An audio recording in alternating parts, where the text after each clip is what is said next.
Mesdames, Messieurs, chers téléspectateurs d'Africa 24, bienvenue. Merci de nous rejoindre dans cette émission. Le 25 octobre prochain, les Ivoiriens devront se rendre aux urnes pour élire leur nouveau président en liste, 10 candidats, dont celui que nous recevons ce matin. Le député Nyangbo Kakou est notre invité. Merci d'avoir accepté notre invitation. Merci beaucoup, monsieur. Dans quel état d'esprit vous abordez cette campagne électorale? Je suis serein, je suis confiant. Je suis d'abord député et en tant que député, je suis habitué au suffrage. Je n'ai pas de réelle inquiétude. Mais on a du travail à faire, c'est tout. Certaines personnes quand même manifestent de grands signes d'insatisfaction. Même le 10 septembre dernier, on a vu des jeunes descendre dans les rues pour porter un certain nombre de grèves par rapport au processus électoral. Est-ce que vous êtes solidaire de leurs revendications?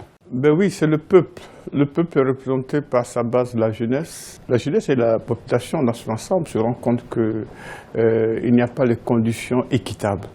Les conditions équitables, c'est quoi? C'est la CEI, c'est le Conseil constitutionnel.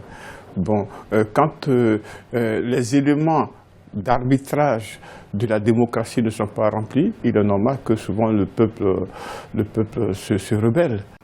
On peut être solidaire. Mais est-ce que, selon vous, les conditions sont remplies aujourd'hui pour qu'au soir du 25 octobre, il n'y ait pas de contestation? Non. Actuellement, nous avons une CEI dans laquelle le pouvoir en place détient 63% des composants.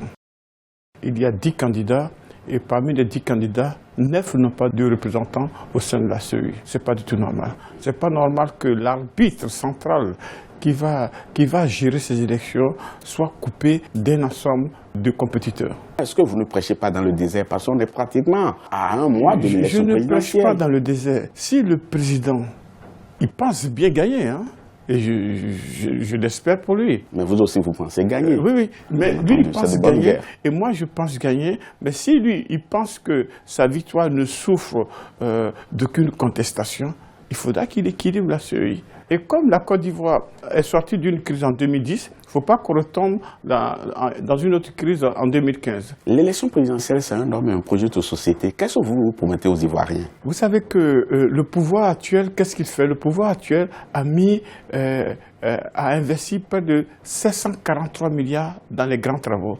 Les grands travaux qui ont permis à la Côte d'Ivoire de réaliser les ponts et les grandes routes. C'est très bien, mais ça nécessite beaucoup d'investissements financiers, mais peu pourvoyeurs d'emplois. Moi, je veux faire l'inverse. Qu'est-ce qu'il y a? Je mettrai 800 milliards pour développer notre industrie. C'est-à-dire qu'on va pouvoir transformer nos matières premières et puis on va pouvoir créer de l'électronique. Et par là, il va ressortir le Made in Côte d'Ivoire. Avec le Made in Côte d'Ivoire, on atteindra le plein emploi. Mais avant de parler du Made in Côte d'Ivoire, vous avez avancé un chiffre 800 milliards, il va falloir les mobiliser. Vous comptez sur quoi? Non, le budget de la Côte d'Ivoire fait 5 196 milliards, avec à peu près 1025 milliards d'endettement. D'accord? Si on retire les 1025 milliards d'endettement, on a autour de 4 000 et quelques milliards. Avec les 4 000 et quelques milliards, je prendrai 800 milliards du budget. Ce n'est pas seulement moi qui le fais, ça ne représente que 20%. La Chine prend 50% de son budget, de l'argent public pour construire son industrie. Oui, mais quand vous faites ce calcul-là, est-ce que vous n'occultez pas un certain nombre de choses? Non, parce qu'il y a trop de projets prioritaires. Je n'occulte pas. Tout le secteur prioritaire, l'éducation est là, la santé est là. Vous allez délaisser tout cela? Non, pas du tout. Les grands travaux feront l'objet de concessions. Et aussi, il faut savoir qu'il y a beaucoup de déperditions dans la gestion de notre budget. Il y a souvent beaucoup les fausses factures, il y a des institutions que je vais supprimer. Donc, j'aurai une manne d'économie. Quelle institution, par exemple? Le Conseil économique et social. Ça ne sert à rien. Il y a aussi une institution qu'on appelle le grand médiateur. Il ne sert à rien dans notre société. Dans une société qui sort de crise comme ça, on a besoin de médiateurs. Écoutez, quand même. Je ne l'ai pas du tout entendu dans cette crise. Peut-être qu'il agit en sourdine. Non, je ne l'ai pas entendu. Hein? La réconciliation existe en l'État. Vous avez dit quelque chose, je cite, on n'a jamais eu de réelle politique d'emploi des jeunes. On nous dit que le taux de chômage est de 5%, mais c'est faux.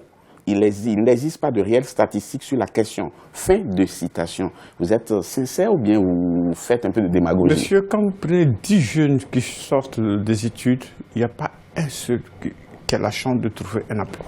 Ça veut dire quoi? Le taux de chômage de la jeunesse aux environs de 99%. Qu'est-ce qu'il faut faire? Il faudra qu'on arrive à faire une politique dans laquelle l'objectif principal, c'est l'emploi de la jeunesse. Ce n'est pas de la démagogie, puisque dorénavant, on va mettre l'emploi comme premier, le top des objectifs. Mais c'est ce que tout le monde dit depuis la nuit des temps. Mais on le dit. C'est devenu un leitmotiv de tout homme politique. Je suis d'accord avec vous. On le dit, mais les moyens ne suivent pas. Et cette fois-ci, je prendrai 20% de notre budget national, de l'argent public que j'injecterai pour la création des industries. Plus jamais, avec moi, plus jamais, aucune matière première ne sortira de notre Côte d'Ivoire sans qu'elle ne soit transformée. Je veux parler un peu de l'industrialisation. Très bien, tout le monde le prône, mais la question c'est que tous ceux qui le prônent n'y arrivent presque jamais. Parce qu'il faut une main-d'œuvre qualifiée. D'abord, vous l'avez, cette main-d'œuvre? Ils n'y arrivent pas parce qu'ils ne mettent pas les moyens. Et cette fois-ci, vous voyez que quand le gouvernement actuel a mis 700 milliards dans les grands travaux, le privé a suivi.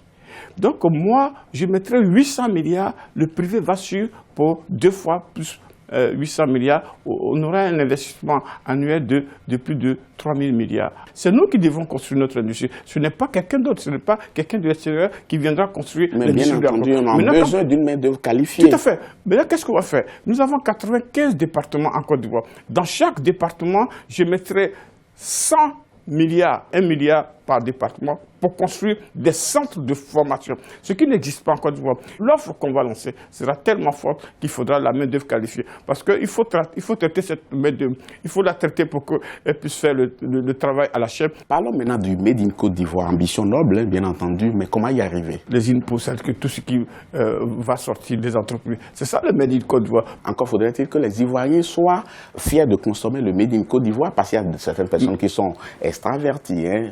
Il n'y a que ceux qui viennent de l'extérieur. Tout à fait, vous avez parfaitement raison, mais le consommateur est rationnel. Le consommateur cherche à consommer toujours le moins cher. Et comme la main-d'œuvre sera hautement qualifiée, nous allons pouvoir produire beaucoup moins cher que ce que les Asiatiques font. On a un élément qui handicape notre économie, c'est notre monnaie.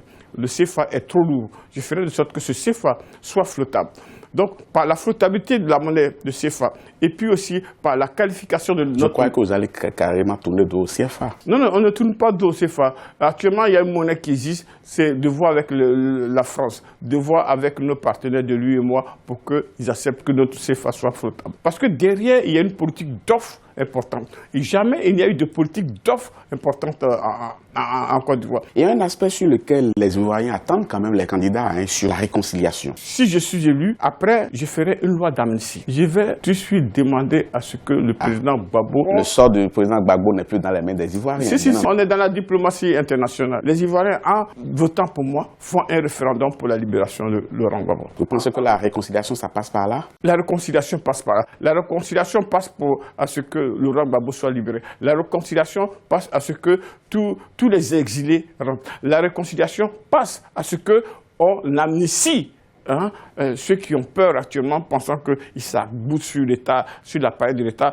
pensant que si ça les échappe, ils pourront être menacés. Mais en même temps, il y a 2 blocs qui se battent. Il faut que ce soit un homme indépendant qui veut dire, ok, trop c'est trop, vous ne pouvez pas prendre le pays en otage, il faudra que je vous réconcilie. Et cet homme indépendant, quand on voit parmi les 9 autres, chacun a trempé l'une dans une des sauces, je suis le seul. Je dis, ok, moi je viens me sacrifier.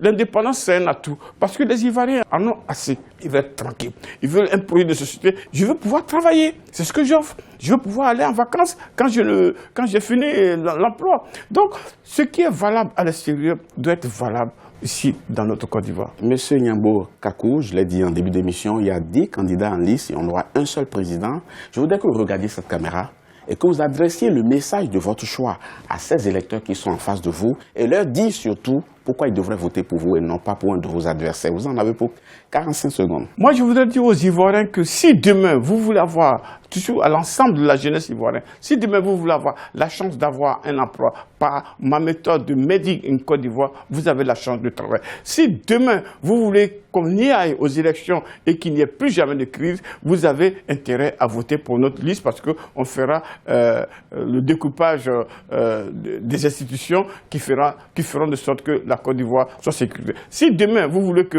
Laurent Gbagbo sorte de prison, vous êtes obligé de vous mobiliser pour aller voter parce que c'est dans les urnes qu'on va installer un pouvoir fort et puis une paix durable. Si vous voulez que demain on aille faire la paix, il faudra qu'on puisse faire une loi d'amnistie à tout le monde, pour qu'à gauche ou à droite, au nord, au sud, on n'ait pas peur, vous êtes obligé d'aller voter. Mais la seule personne qui propose cette politique, une politique vraiment nationale, dans laquelle tout le monde se voit, tout le monde se reconnaît dedans, c'est Nyambo Kakou, il n'en a pas d'autre.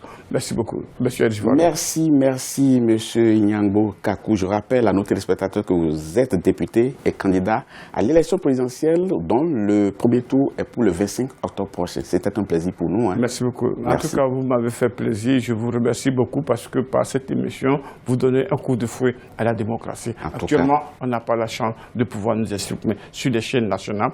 Tout est sous l'emprise de l'État. L'État qui utilise actuellement par des visites officielles, l'État fait sa campagne. Je n'ai jamais choses vu que ça. vous allez combattre. Non, mais c'est terrible. C'est terrible qu'on puisse... En même temps, on veut réconcilier. En même temps, on ne pose pas d'acte qui puisse aller en faveur de cette réconciliation. En tout cas, et merci beaucoup de m'avoir permis de m'adresser à tous les concitoyens qui sont nationaux et qui sont hors de la nation. Merci beaucoup, M. Nyambo Kakou. On vous souhaite beaucoup de chance pour la suite. Quant à vous, chers téléspectateurs, nous arrivons au thème de cette émission. Merci beaucoup de l'avoir suivi. Nous vous donnons rendez-vous très bientôt pour un autre numéro. À bientôt.